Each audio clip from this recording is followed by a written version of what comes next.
안녕하십니까. 스포츠 지도사 전문 아카데미 양생관 김사부 인사드립니다. 자, 이번에는 구슬인강 노인체육 중에 특정 질환자를 위한 운동 부분인데요. 자, 이거 특정 질환자를 위한 운동을 제가 집어 넣어 놓은 이유는 이게 뭐 여기 이쪽에서 다빈출되거나 뭐 이런 그런 확률이 높거나 이런 부분보다는 우리 트레이너들이 꼭 알고 있어야 되는 기초 상식이기 때문에 특히 이제 퍼스널 트레이너를 이제 준비하시는 분들 같은 경우는 어때요? 이런 질환에 대해서 좀 알고 계셔야 돼요. 이게 운동과 어떤 연관을 가지고 있는지 이런 것들은 상식적인 부분이거든요. 그리고 우리가 이제 그 뭐라 그래야 되나요? 이 노인 같은 경우는 더 중요한 부분이죠. 대부분의 노인들 같은 경우 어때요? 관상동맥 질환 한두 가지는 가지고 계시고 또 뭐 이런 질병 관상동맥 질환 외에도 운동과 관련된 그런 질환들 한두 가지씩 가지고 계세요. 대부분. 물론 다 그렇다는 건 아니지만 그런 확률이 높기 때문에 더 노인 스포츠 지도사에다가 제가 이 부분을 넣어 놓은 이유는 노인 스포츠 지도사는 더 이런 부분에서 잘 알고 있어야 되기 때문에 그래요. 그래서 특정 질환자를 위한 운동은 좀 주의해야 될 점이 있어서 제가 이렇게 좀 중요 표시를 해서 앞쪽에다가 좀 써놨는데 이 부분 읽어볼게요.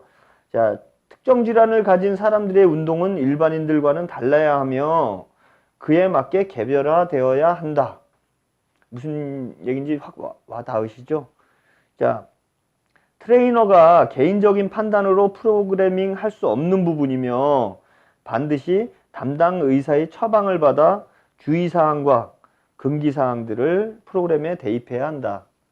자, 이 부분은 법적인 부분도 많이 해당이 돼요. 뭐 이렇게 운동하다가 다치시지 않게 우리가 잘 가르쳐야 되지만 이제 상식도 많이 가지고 있어야 되고요. 그렇지만은 법적인 부분에 휘말렸을 적에 뭐 의료행위에 가까운 이런 행위를 한다든지 이거는 문제가 된다는 얘기거든요. 그러니까 뭐 내가 어떤 그런 처방을 하듯이 이렇게 운동 지도사가 그러면 안 된다는 얘기예요. 그래서 나중에 이제 뭐 어떤 부상을 입는다든지 그걸로 통한 문제가 된다든지 이런 경우를 대비해서라도 어디가 좀 안 좋습니다. 뭐 이렇게 질환이 좀 의사의 상담이 필요하다 그러면은 의사한테 자문서를 보내면 돼요. 그래서 이제 이 부분은 이런 저희가 있으니까 어느 부분을 조심해서 운동을 지도하시기 바랍니다. 이런 걸 받아둔 다음에 나도 참고로 해야 되잖아요. 그리고 법적으로도 나중에 문제가 됐을 적에 이렇게 의사의 처방을 받고 했지만 문제가 됐습니다. 뭐 완전히 벗어날 수는 없지만 그래도 약간의 그런 방어 수단이라든지 이런 게 될 수 있어요. 그래서 이런 부분을 알고 있어야 되겠죠. 그냥 뭐 무턱대고 노인분도 오셨는데 제가 좀 아는 거 많으니까 잘 가르칠 수 있어요. 이러면 안 된다는 얘기예요. 자, 그래서 자 21번 보게 되면 고혈압의 기준은 뭐 고혈압에 대해서 얘기하기 위해서 그냥 한 문제 더 넣어놨다고 보시면 되죠. 자, 그래 어찌됐든 뭐 노인 스포츠 지도사 하시는 분들이 고혈압 기준 정도는 알고 있어야 되지 않겠어요? 자, 그래서 수축기혈압 140, 이완기혈압 90, 140에 90 요거 정도 암기해 두시면 될 것 같아요. 자, 이게 넘어가면 고혈압이라는 얘기예요. 자, 여기서 뭐 고혈압, 뭐 위험군, 뭐 이렇게 해서 나눠지면 이게 또 데이터가 굉장히 많아져요. 근데 거기까지는 아실 필요는 없을 것 같고 140에 90 정도만 알고 계시면 되지 않을까 싶어요. 자, 22번 보게 되면 고혈압 환자의 운동 방법은 이렇게 돼 있어요. 자, 고혈압 환자 특별하게 운동 방법이 있나요? 자, 이거는 이게 환자기 때문에 주의해야 될 부분에 대해서 얘기를 한 거예요. 물론 이제 뭐 의사한테 의뢰를 하면 의사분이 이제 뭐 이 사람 혈압이 올라가지 않게 운동할 때 주의해서 하십시오. 뭐 이런 처방 정도 내려주겠죠. 자, 어쨌든 중요도는 한 3개 정도 잡혀 있고요. 고혈압 환자들 같은 경우는 등척성 운동 같은 거 할 때 굉장히 주의해야 돼요. 그걸 하지 말라는 게 아니라 호흡이 멈춰지면 안 된다는 얘기예요. 이게 호흡이 멈춰지면은 이제 혈압이 올라가기 때문에 그래서 등척성 운동 같은 거는 좀 웬만하면 좀 빼도 괜찮다는 얘기죠. 굳이 위험성 있는 거 굳이 해야 되나요? 자, 그런 부분하고 이제 저항 트레이닝 할 적에도 이제 뭐 트레이너가 아 이분이 그 뭐 호흡이나 이런 것도 제대로 안 되고 좀 혈압이 오를 수 있는 그런 저걸 위험을 가지고 있는 분 같아 그러면은 호흡을 거꾸로 하는 방법도 있어요. 이렇게 수축할 적에 우리가 내쉬잖아요. 그게 아니라 수축할 적에 들이마시는 거죠. 이렇게요. 이러면 운동하면서 운동 효과는 좀 삭감이 돼도 혈압은 안 올라간다는 얘기거든요. 그래서 이런 부분이라든지 또 운동력이 좀 되시는 분이 이제 뭐 발살바 매뉴버 이렇게 숨 참고 하는 거 이런 것들은 고혈압 환자 같은 경우는 절대 하시면 안 돼요 라고 해야 돼요. 일반인들도 위험하거든요. 그래서 이런 부분들 이제 뭐에 대한 부분들 이렇게 나와 있어요. 그리고 고혈압 환자들 같은 경우는 일단 혈압이 이렇게 피의 압력이 높은 거잖아요. 그러니까 이런 분들은 유산소 운동이 굉장히 권장이 돼요. 그래서 매일 하시라는 거죠. 유산소 운동은 빼먹지 말고 매일 하세요. 고혈압 환자들은. 자, 이런 부분이 써 있다는 얘기죠.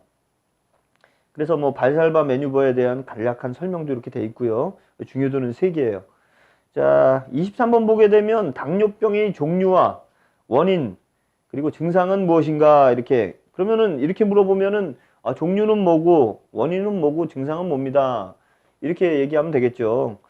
그래서 간단하게 보게 되면은 당뇨병은 뭐 그 이렇게 나누는 게 제1형, 제2형 뭐 이렇게 나누잖아요. 그리고 인슐린 의존형이냐, 인슐린 비의존형이냐 뭐 이렇게 나누기도 해요. 근데 여기에 하나 더 들어가는 게 임신성 당뇨병이 하나 들어가거든요. 그러니까 임신했을 적에 이제 당뇨병과 같은 증상이 나타나기도 해요. 임산부들이. 그래서 임신성 당뇨병도 있고요. 그리고 당뇨병의 90% 이상이 대부분이 이제 인슐린 비의존형 당뇨병이란 말이죠. 그러니까 이게 무슨 얘기냐면 후천성이라는 얘기로 보시면 돼요. 그러니까 이 인슐린 의존형 같은 경우는 선천적인 부분이 많이 있는데 저기 그 췌장의 랑게르한섬 베타세포라는 데서 이게 인슐린을 기능이 떨어져서 이게 인슐린을 배출을 못 하는 거예요. 근데 이제 인슐린 비의존형 같은 경우는 뭐냐면 이게 인슐린을 만들긴 하는데 이거 이제 수용체에 있어요. 수용체가 반응이 잘 안 되는 거예요. 그래서 이게 수용체가 반응을 해서 이제 뭐 이렇게 글리코겐을 자꾸 저장을 해줘야 되는데 이 기능이 떨어져 버리는 거죠. 그래서 이런 그 비의존형 2형 당뇨병이 대부분을 차지해요. 90% 정도를 차지하는 부분이죠. 이걸 왜 이렇게 강조를 하냐면 이 부분 같은 경우는 이제 뭐 스트레스 같은 거 뭐 이런 걸 제거하고 뭐 운동을 해서 굉장한 향상을 볼 수 있다는 얘기거든요. 그래서 이제 뭐 식습관도 좀 바꿔줘야 되고 그런 것들을 통해서 이제 많이 향상이 되기 때문에 이제 뭐 운동하는데 이런 당뇨병에 대한 부분도 부각이 된다는 얘기죠.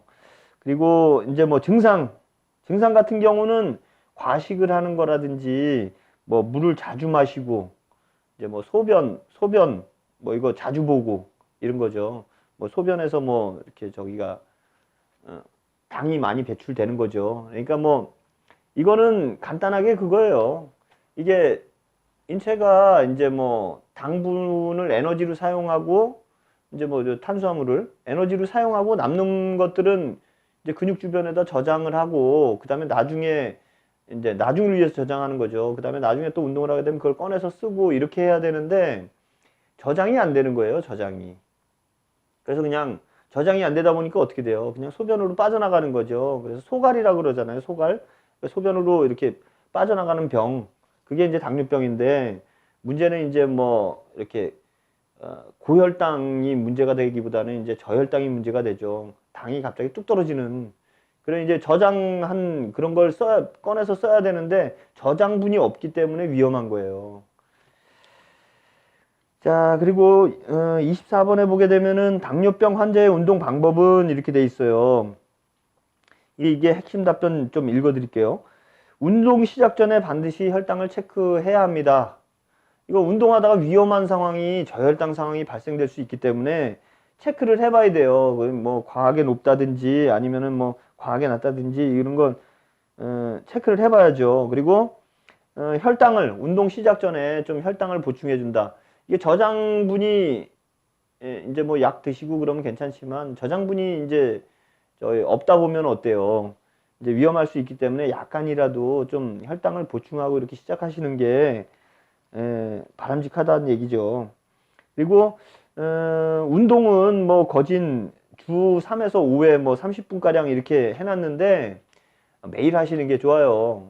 당뇨병 이런 관상동맥 질환을 가지고 계신 분들은 매일 운동하셔야 돼요. 그것도 유산소 운동은 반드시 매일 하시는 게 좋아요. 물론 이제 뭐 저항 운동 같은 경우나 이제 뭐 이런 유연성이나 이런 것들은 좀 일주일에 한 이틀 정도 이렇게 뭐 3일 정도 이 정도로 나눠서 좀 프로그래밍을 잘 짜야 되겠죠. 하지만 유산소 운동 같은 경우는 한 2, 30분 이상은 매일 하시는 게 좋아요. 자, 이 중요도는 3개 잡아놨어요. 그래서 운동하고 연관이 있는 부분이기 때문에 중요도 3개 정도